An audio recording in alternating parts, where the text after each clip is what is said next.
What's up for April? Saturn.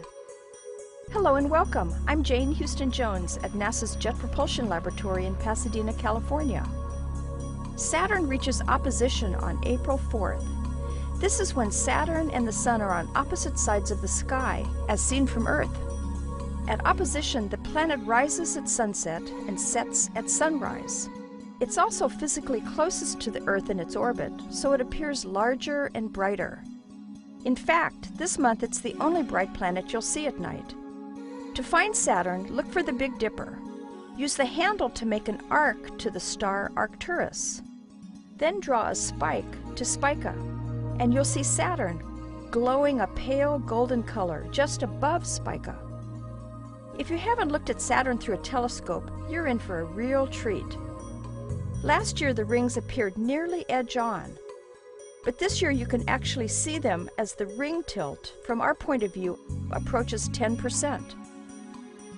The Cassini spacecraft has been studying the Saturn system for almost 7 years, sending back data and amazing images of the rings, icy moons, Saturn's magnetosphere, Titan, and Saturn itself.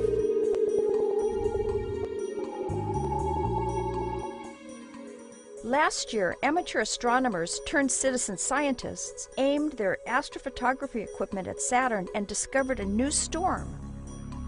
The next day, they sent their images to Cassini scientists, and Cassini's instruments studied the storm too.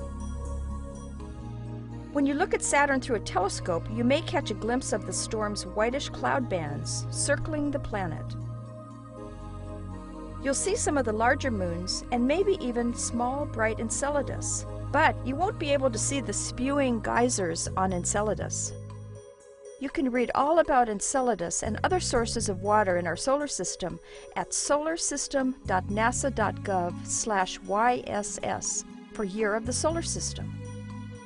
And you can learn all about NASA's missions at www.nasa.gov. That's all for this month. I'm Jane Houston Jones.